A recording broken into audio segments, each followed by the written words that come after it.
अब ऐसे ऐसे पाप करेंगे ब्रह्मा जी खुद पितामह होकर, तो महाराज कल्याण कहाँ से होगा। परीक्षित जी ने पूछा सुखदेव जी मुनि से कि जीव कैसे बनता है गर्भ में, ये मुझे बताइए आप। अच्छा देखिए, ब्रह्मा जी तो अपनी शरीर छोड़ दिए धुंधला प्रकट करके, तो शास्त्रों में एक बात लिखी, बड़ी सुंदर बात, नवगनिह प्रमादानाम घृत कुंभ समः पुमान्। स्त्री अग्नि और पुरुष को घृत कहा गया शास्त्रों में। इसलिए एक पिता एक पुत्री, एक भाई एक बहन, या कोई भी जाने अनजाने हो, कोई भी हो, चाहे आपके रिलेशनशिप में जो आते हो, परिवार के हो, है ना, बेटी स्वयं क्यों ना हो, एकांत कक्ष में कभी भी वार्तालाप ना करें। ऐसा मैं नहीं कहता, ऐसा हमारा भागवत कहता है, स्पष्ट लिखी यहाँ पर महाराज। नना हवग्नि प्रमादातम, स्त्री को अग्नि और पुरुष को घृत कहा गया। और अग्नि में जब हम घृत का धार लगाते हैं, वशोर देवता का पूजा करते हैं, तो देखो ना आग भभक उठती है महाराज। इसलिए पाप उमड़ जाता है, मन में प्रवृत्तियां जागृत हो जाती है, आसक्तियां जागृत हो जाती है। इसलिए कभी भी एकांत वार्ता एक स्त्री के साथ कोई भी कक्ष में जीवन में न करे, शास्त्र ये आदेश नहीं देता। बोलो राधे राधे। कहाँ बोला था? मैं तो बोल रहा हूँ बस बोलेंगे अभी। आज तो दूसरा दिन है, कल बल से आदत पड़ जाएगी। अब राधे नाम का छापे ही छोड़ रहे तो आए उसरवाही में, उस छोर से इस छोर तक उधर लास्ट बॉर्डर से इधर लास्ट बॉर्डर तक। अब हमारी तरफ तो राधे राधे कहते हैं ना, तो 100 किलोमीटर में कथा बोल रहे थे तो लोग समझ जाते हैं, तुरंत कमेंट आ जाता है फेसबुक यूट्यूब में, महाराज राधे राधे कह रहे हैं। अब आप लोगों का तो रसोईया नहीं सुन रहा होगा बेचारा। तो देखिए परीक्षित जी सुखदेव जी भगवान से पूछते हैं, कह सुखदेव कथा उपदेशा, कह सुखदेव, बेटी बेटी ताली बजाइए,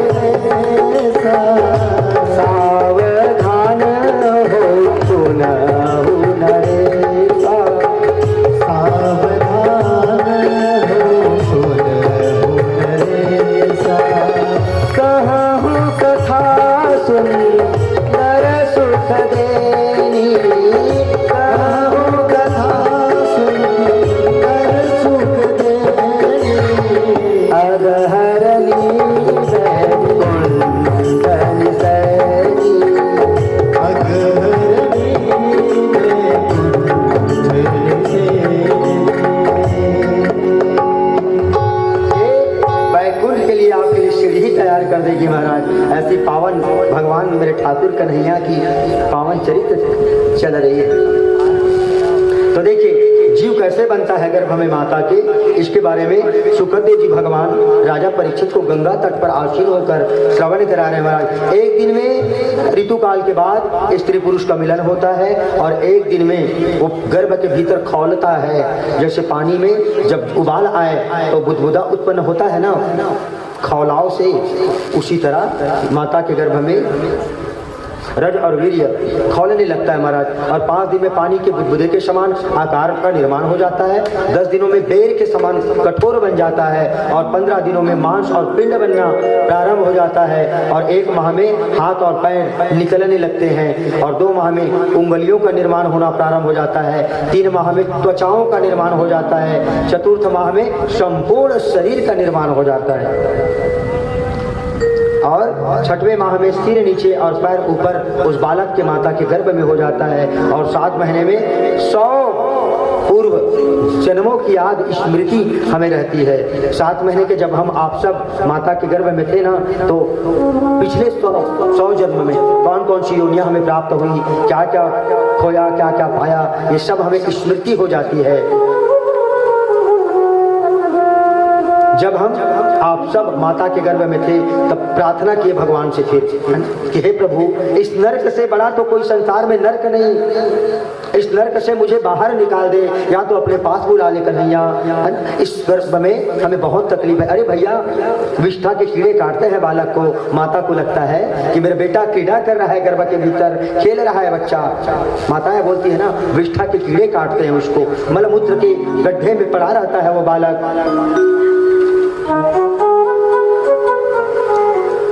बलगम की नदियां सुने हो ना उसके बारे में, गरुड़ पुराण में जो वर्णन आता है, तो उससे भी ज्यादा खतरनाक और पाप रहित माता का गर्भ कहा गया। इससे बड़ा नरक संसार में कोई नहीं महाराज। सब वादा किए, हर श्वास में तेरा सुमरण करूंगा कन्हैया, मुझे बाहर कर दे नारायण, अब मुझसे सहना नहीं होता ये तकलीफ, ये दुख अब मैं नहीं भोगना चाहता भगवान, अब तो दया कर दे। पुत्र दाहिना कोख में और बेटी बाएं कोख में रहती है। कोई सोनोग्राफी आदि की आवश्यकता नहीं महाराज संसार में, ये शास्त्रों में जो वर्णित है आप देख लेना। 9 महीना 18 दिन से ऊपर कोई बालक गर्भ में ठहरता ही नहीं, जिसको आप लोग 10वां है ना, 10वां का छाव बोलते हैं ना, जो छाया, बच्चे को 10 का छाया लग गया है, ये वही है 9 महीना 18 दिन। इससे अत्यधिक कोई भी बालक या बालिका गर्भ में ठहरती नहीं महाराज। समरात्रि में बालक और विषम रात्रि में कन्या की उत्पत्ति होती है। तो देखिए, पुत्र दाहिना कोख में और बेटी बाई कोख में रहती है। स्पर्श करके पता किया जा सकता है ऊपर से ही, तभी तो हमारी आया लोग बता देते हैं ना, दादी अम्मा जो पौराणिक वाली है ना, वो ऐसे गर्भ का स्पर्श करके बता देती है, इतने दिन में बच्चा बाहर आएगा और बेटी होगी बेटा होगा। ये अनुभव है महाराज, शास्त्र जो कहता है वो कभी गलत नहीं हो सकती। साइंस पहले बना कि शास्त्र, मेरा शास्त्र पहले आया है और शास्त्र से फिर साइंस का निर्माण हुआ है। अब तो साइंस ने भी घुटने टेक दिए महाराज शास्त्र के आगे।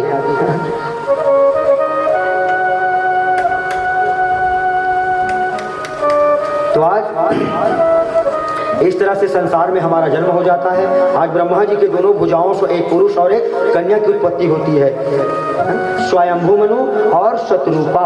स्वयंभू मनु, मनु मतलब मनुष्य, शतरूपा सत मतलब सती, सती मतलब नारी, एक पुरुष एक कन्या, ये मनु और शत्रुपा है। हम आप सब जीव जंतु पशु पक्षी प्राणी नाग यक्ष गंधर्व किन्न, इतने सारे लोग हम सब आप किसके संतान है? मनु और शत्रुपा के। जाति और धर्म को तो आपने बांटा है महाराज, हमने बांटा है तो नहीं कहेंगे। हम तो यहाँ एकता लाने की कोशिश कर रहे हैं। नहीं, हमारा भागवत तो जोड़ने का काम करता है, खंडन करने का काम नहीं करता। जाति धर्म छुआछूत की भावनाएं ये हमारे मन में स्वयं हम प्रकट करते हैं महाराज। हम तो उस परम पिता परमात्मा की संतान हैं। हम आप सब मनु और शत्रुपा के संतान हैं। हम में आप में कोई भेद नहीं, कोई जीव जंतु में कोई भेद नहीं। इसलिए जीव हिंसा मत कीजिए। जितनी तकलीफ आपको होती है उतनी ही पीड़ा एक जीव को भी होता है। और हिंदू धर्म में महाराज जीव हिंसा करना तो महापाप कहा गया। इसी पाप के कारण तो हम पर आप पर कृपा नहीं हो रही परमात्मा की, कन्हैया की। अरे उनके ही संतान है सब और इनको आप मृत्यु के घाट पर लिटा रहे हैं महाराज। शमशान बना रहे हैं अपने गर्भ को, पेट को। अरे मांस खाने वाला क्या, देखो मुर्दा को कहाँ ले जाते हैं आप लोग? शमशान घाट ही तो ले जाते होंगे ना। और मारकर जिस जीव को खा रहे हैं तो कहाँ जा रहा है जीव? पेट में जा रहा है ना। तो बन गया ना आपका गर्भ शमशान।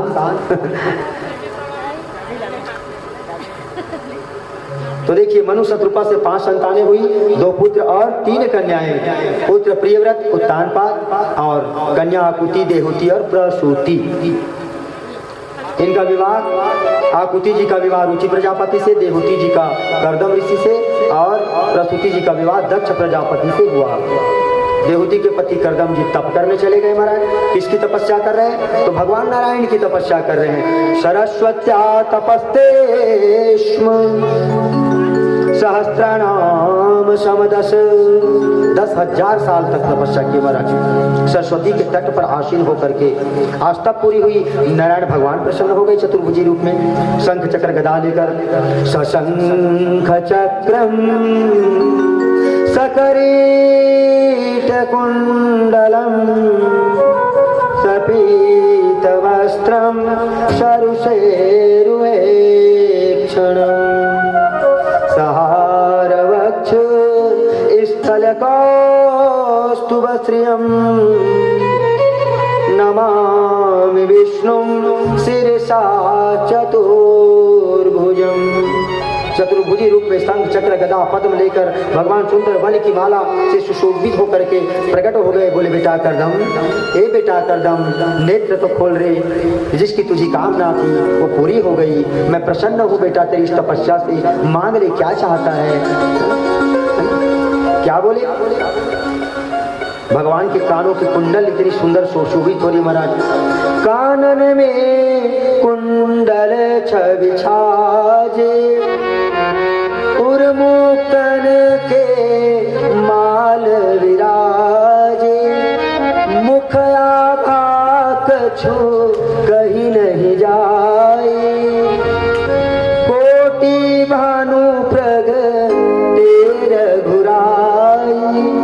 ऐसा प्रतीत होता था मानो करोड़ों सूर्यों का उदयमान आज धरा पर एक साथ हो गए हो महाराज। इतनी सुंदर आभा की कांति थी मेरे प्रभु के, ठाकुर जी के स्वरूप में। आज करदम महाराज देखकर चरणों में दंडवत किए हैं। बोले भगवान मैं कृतार्थ हो गया प्रभु, मैं धन्य हो गया आपके दीदार की करके। आप मुझे क्या देंगे? मुझे कुछ नहीं चाहिए भगवान। अरे बेटा, जो एक बार मेरा दर्शन कर लेता है वो खाली नहीं जाता बेटा, कुछ तो मांग ले। बोले मुझे कुछ नहीं चाहिए भगवान, मैंने तो निस्वार्थ भाव से आपकी ये भक्ति की है, आराधना की है, मैंने आपको प्रसन्न किया है स्वामी। अरे बेटा, नेत्रों से पता है भगवान श्री हरि के नेत्रों से आंसू की धार बहने लगी है। बोले वाह, ऐसे भक्त धारण सी बात है। 10,000 साल तक तूने इतनी मेहनत की और मांगता कुछ नहीं बेटा, कुछ तो मांग ले। बोले नहीं चाहिए ना भगवान मुझे कुछ, मुझे कोई कामना नहीं। क्या करूं मैं इस भौतिक जगत के नाशवान वस्तुओं को प्राप्त करके, मुझे कुछ नहीं चाहिए। बोले एक काम कर। बोले क्या? मनु महाराज कुछ दिन बाद अपनी बेटी को लेकर के आएंगे, तुम उससे विवाह का प्रस्ताव रखना बेटा, देहूती से विवाह कर लेना और संसार में सुख भोगना। बोले अब आपकी आज्ञा है प्रभु, यही आपका आशीर्वाद है, मना तो कर नहीं सकता मैं। भगवान आशीर्वाद दे करके और ये वचन बोल करके चले गए। वहाँ से अंतर्ध्यान हो गए और आज करदम महाराज आश्रम में वापस आए महाराज। और करदम महाराज जैसे आए कुछ समय बीता, कुछ समय बीतने के बाद आज भगवान के आदेशानुसार एक दिन मनु महाराज जी अपनी बेटी देहूती माता को आश्रम में लेकर के आती है। देहूती माता का स्वरूप देख करके आज प्रस्ताव रख देते हैं करदम जी। बोले महाराज, बोले हाँ महात्मा, आपकी बेटी की उम्र क्या है और क्या ये विवाह की योग्य हो गई?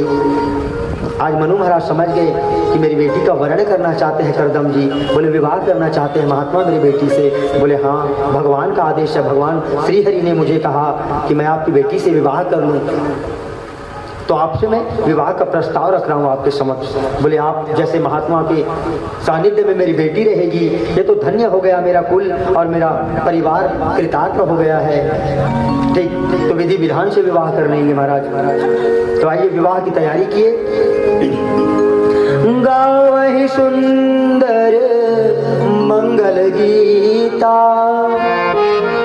ले ले नाम राम और सीता, हर से विविध लोक बराता, बरसहि सुमन सुमंगल दाता, अति सुंदर दीन्हे जीवनाशा, सकल सुमंगल मंगल दाता। ऐसा सुंदर विवाह की तैयारी किए गए महाराज। है ना, कन्यादान हुआ। कन्यादान की वो बड़े भाग्यशाली है वो माता पिता। निवेदन है मेरा हाथ जोड़ करके उसरवाही के समस्त जनताओं से, जितने माता पिता हैं, जितनी दूर तक साउंड के माध्यम से मेरी आवाज जा रही है ना। मैंने तो कल ही बताया, मैं तो पुरोहित हूँ, कई लोगों के विवाह में जाता रहता हूँ मैं विवाह कराने। तो अभी इस साल मैंने 28 विवाह कराया। लॉकडाउन से पहले मैंने 52 विवाह कराए थे। अब तो धर्म और संस्कार भूलते जा रहे हैं, है ना। इसमें नुकसान भी हो रहा है महाराज जी लोगों का, लव मैरिज के चक्कर में, आदर्श विवाह के चक्कर में। ये क्या है भाई, संस्कार भूलते जा रहे हैं आप। जिस विवाह में माता पिता का आशीर्वाद ना हो, ब्राह्मणों की स्वस्ति वाचन ना हो, कोई मंत्रों का उच्चारण ना हो, महाराज मेरा शास्त्र ये आदेश नहीं देता। धर्म परिवर्तन जो हो रहा है ना, ये बहुत नीचे ले जा रही है हमारे हिंदू धर्म को। संभल जाइए। प्रत्येक माता पिता से मेरा निवेदन है, बच्चों को संस्कारी बनाइए, और ये तभी बन पाएंगे जब आप स्वयं संस्कारवान बनेंगे। थोड़ा ध्यान दीजिए इस पर, क्योंकि जो कर्म माता पिता करते हैं ना, वही कर्म तो सीखेंगे हमारे आने वाली पीढ़ी। और जो माता पिता खुद ही भगवान के चरणों में, जिनको मस्तक टिकाना नहीं आता महाराज, वो क्या संस्कारी बनाएंगे बच्चों को। इस पर थोड़ा प्रकाश डालिए आप लोग। तो कई पिताजी तो ऐसे होते हैं महाराज, शराब की नशा में लथपथ पड़े रहते हैं, कोई दूसरा आकर के कन्यादान करके ये लाभ प्राप्त करके चला जाता है। अरे भैया, पाप से पैदा किए हैं संतान को, और जब तक कन्यादान नहीं किए तब तक इस जीवन का कोई वैल्यू नहीं, सार्थक नहीं, हमारा जीवन अधूरा है। धन्य है वो माता और पिता जिनको ये सौभाग्य प्राप्त होता है कन्यादान का। इसलिए कन्यादान विशेष रूप से मुहूर्त में कीजिए। देखिए आपके उसमें विवाह की पत्रिका में, विवाह का पत्रिका बनवाते ना कार्ड, उसमें क्या लिखा रहता है? गोधूली बेला में होता है। कभी गोधूली बेला में कराए बात तक डीजे उजे के चक्कर में महाराज 8 बजे तो बारात पर घनी हो रही है, 10 बजे दूल्हा मंडप पे आ रहा है, 11 बजे भावर चालू हो रही है, और फिर राधे राधे आगे। फिर यही तो त्रुटि है, और इसीलिए आजकल की बच्चियां दुख पा रही है महाराज। फिर आ रहा है उधर से कॉल, मम्मी ऐसा हो गया, सासू माँ ये कह रही है, ससुर जी ये कह रहे हैं।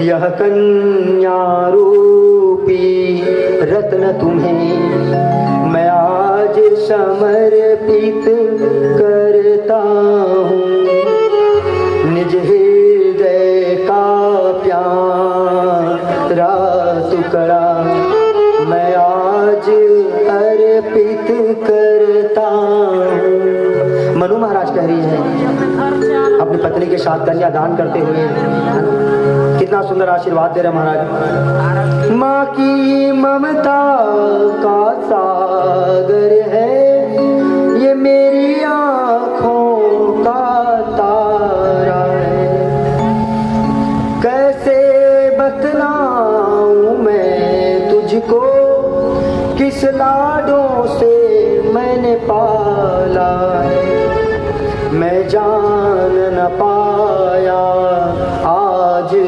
तक इस पर अधिकार तुम्हारा है, जो आज अमानत अपनी करदान निवेदन मैं ये करता हूँ, इससे तो भूल होगी रोज यह कन्या अभी सुकुमारी है, इसके अपराध को क्षमा करना, निज माँ की राज दुलारी है। क्षमा कर देना मुनिवर, मेरे बेटी से जाने अनजाने में अगर कोई अपराध हो जाए, न तो गृह का कार्य आता है, न रसोई का काम मैंने सिखाया इसको, मैंने लाडो प्यार से इसका पालन पोषण किया है मुनिवर, तो कोई भी गलती हो जाए तो उनको सुधार लेना, उनका अवसर देना, यही गलती कर जाते हैं आज के सास ससुर लोग। कुछ नहीं आता, यही सिखाया है माँ बाप तुम्हारे। अरे आप भी तो उनके माँ बाप हो, आपकी भी तो बेटी होगी, और वो भी तो किसी के घर ब्याह करके जाएगी, वही व्यवहार आपको रिटर्न होने वाला है महाराज। जैसा फसल लगाओगे वैसा ही तो काटोगे। इसलिए पराई बेटी को घर में ला करके फिर गालियां दे रहे हो, उनको सीखने का अवसर नहीं दे रहे हो, ये गलत बात है। सिखाओ उनको। अरे भैया, बार बार पत्थर में रस्सी घिसने से उसमें निशान पड़ जाते हैं, फिर हम तो मनुष्य हैं और जीवन बीत जाती है मनुष्य की सिखाई में, पढ़ाई में, ये कभी खत्म होने का नाम नहीं लेता। प्यार से जो बात बनती महाराज, वो कभी डांट से नहीं बनती। सप्तवचन वचन सुनाए गए, कितना सुंदर। आज तो मेरे ख्याल से किसी को याद भी नहीं होगा ये 7 वचन क्या होते हैं महाराज, क्योंकि जल्दी रहती है ना सबको विवाह में। हमको तो पहले से बोल देते हैं लोग, महाराज जी थोड़ा जल्दी शॉर्ट में कर देना। अब हम तो सीधा वाले हैं, क्या छोड़ना है लिख के दे दो कागज में महाराज, है ना। कागज पत्री पकड़ा देते हैं, सिंदूर दान न करवाएं, 7 फेरे न लगवाएं, 7 वचन न सुनाएं, क्या करे बता दो आप। अब इम्पोर्टेंट तो सब चीज़ है उसमें महाराज, है ना। शादी में लगता ही कितना समय है, विवाह तो केवल 4 ही वर्ण का अच्छा होता है महाराज। एक तो ब्राह्मणों का, आज शाम को 6 बजे बैठो तो कल सुबह 6 बजे उठेंगे। हम लोगों का विवाह पूरी पंचरत्न विवाह पद्धति के अनुसार होता है। बाकी लोग तो पहले से आदेश पारित कर देते हैं, महाराज जी जितनी जल्दी हो सके कर देना। सर हम तो जल्दी वाला विवाह ही नहीं करते महाराज। और हमारी तरफ तो खैर अलग बात है, आपकी तरफ का आप जाने, हमारी तरफ तो हमसे पूछे बगैर कोई मुहूर्त ही नहीं निकालते महाराज। हमने आज तक अपने जीवन में 15 साल हो गए हमको पुरोहिती करते, 6 गांव के पुरोहित हैं। आप समझ जाइए 1-1 हजार भी जजमान लेंगे तो 6000 जजमान। अब 6000 जजमान में कम से कम 4000 तो बेटियां होगी ही। हमने दो विवाह आज तक नहीं कराए एक साथ, एक मतलब एक। हमारी तरफ ऐसा नहीं चलता, जो हमारी क्षेत्र में आएंगे वो सीधा ये बोलेंगे हमारी पंडित जी जो मुहूर्त निकाल के देंगे उसी में विवाह होगा। आपके पास टाइम है नहीं है वो आप समझिए। अब विवाह तो आज नहीं कल करना ही है प्यारे, खर्च तो उतना आज ही होगा कल भी उतना होगा। तो मुझे समझ में नहीं आता वो 4 तारीख में क्या रखा है, 4 को करना है मतलब करना। अरे लिखा क्या है क्या ब्रह्मा जी से? अरे अग्नि का वास नहीं पृथ्वीलोक में, बेटी की विवाह करने जा रहे हो, सत्यनारायण की पूजा कराने जा रहे हो, कहाँ से खाएंगे भगवान भोग को? जो आहुति देंगे उसको, तो कहाँ से बच्चों का कल्याण होगा? कई लोग तो आजकल ये गलतियां कर रहे हैं, अपने खुद ही तारीख बांध लिए। कैलेंडर में देख लिए बाबूलाल में 5 तारीख को 6 तारीख को विवाह का मुहूर्त है। गुण मिला लिए महाराज, 36 गुण, 70 गुण, 40 गुण। अरे गुणों से कोई फर्क नहीं पड़ता, चाहे 100 गुण निकल जाए। सर्वगुण संपन्न होना मांगता महाराज, है ना। सर्वगुण संपन्न होना चाहिए, ये 36-40 से चलने वाला नहीं काम। कैसा वर मांगे थे? 7 वचन।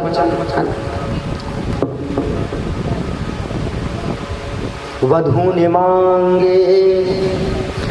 ने मांगे वर से वचन यह 7, मुझे अन्नपूर्णा की पदवी देना मेरे प्राणधार।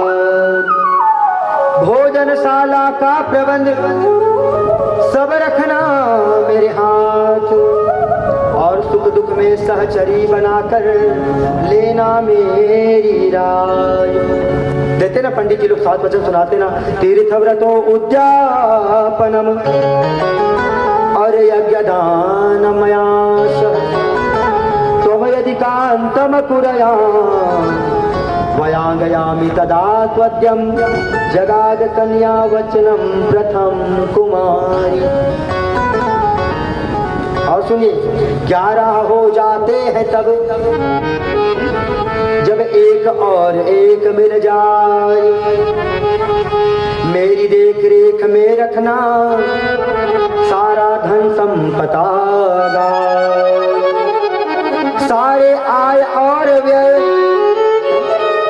आवत और जावत, सारे आय व्यय और हो मेरी मति के अनुसार। अर्धांगनी समझना मुझको मेरे प्राणाधार। एक कन्या कह रही है, देवती माता कह रही है, किससे? करदम महाराज जी से। ध्यान रखना होगा आप स्वामी, मेरा सारी जिम्मेवारी आपकी है। औरों के आगे ना करना कभी गुस्सा का व्यवहार, घर का आंगन रहे न खाली गोधन से भरता। बहुत लोगों की गंदी आदत होती है महाराज, धर्म पत्नी को 4 लोगों के समक्ष कुछ भी कटुवाणी सुना देते हैं, ये अधर्म है। धर्म पत्नी कहा गया, धर्मपति कहते हैं क्या कहते? धर्म पत्नी। तो इनका सम्मान करना सीखिए। दूध दही पर पूरा पूरा हो मेरा अधिकार, मुझे अन्नपूर्णा की पदवी देना मेरे प्राणाधार। ये तो कन्यादान हो गई महाराज, बड़ी सुंदर मुहूर्त में आज देवती माता की मनु महाराज जी के द्वारा। अब आइए आशीर्वाद दे दें इनको, आशीर्वाद दे, कितना सुंदर आशीर्वाद। देखिए प्रत्येक माता पिता से मेरा निवेदन है, जीवन में कभी भी बेटी को ये सीख ना दे कि अगर सासू माँ ये कहे तो ये कर देना, वो कहे तो वो कर देना ना। उनको ये समझाओ कि बेटी नई घर जा रही है बेटी, जितना प्रेम तुम मुझसे करती है उतना ही प्रेम सास और ससुर से करना बेटी। कभी भी अपने जीवन में एक चीज याद रखना, जीवन में कभी भी जब दुख आ जाए तो कभी बाहर वालों से इसका चर्चा मत करना, अपने घर की बात कभी बाहर लेकर के मत जाना, ये अपना ही अपमान है, अपने ही परिवार का निरादर है महाराज। जब से सेल फोन आया है ना, मोबाइल, यही तो बेड़ा गर्क कर रहा है महाराज सबका। बस कुछ नहीं हुआ, छोटी सी बात, तुरंत फोन माँ बाप के पास। अरे क्या कर लेंगे तेरे माँ बाप, बता तो। जीवन तो कुल मिला के वही जिएगी ना, आ जाएगी चल 4 दिन के लिए, फिर वापस जाना है वहीं। इसमें क्या है, प्रेम नष्ट हो जाता है महाराज, है ना। इसीलिए कहा बेटियों की डोली माँ के घर से उठती है, पिता के घर से उठती है, और अर्थियाँ पति के घर से, सास ससुर के घर से। इसलिए इस पर ध्यान दीजिए, जीवन तो वही व्यतीत करना है, पर बेटियों को ऐसी फालतू की बातें न सिखाएं, धर्म की बातें सिखाएं कि बेटी हितैषी कौन है तुम्हारा, हितैषी ननंद है, देवर है, अपने दुखों को कष्टों को उनको बताओ, और ज्यादा ही कष्ट हो जाए तो रामचरितमानस खोलिए ना, समस्त दुखों का उसमें कल्याणकारी मंत्र दिए हैं महाराज। प्रश्नावली खोलिए, उसमें तमाम शंकाएं दूर करने की ताकत है हमारे रामचरितमानस में। देखिए मनु महाराज और उनकी पत्नी कितना सुंदर आशीर्वाद आज देहूती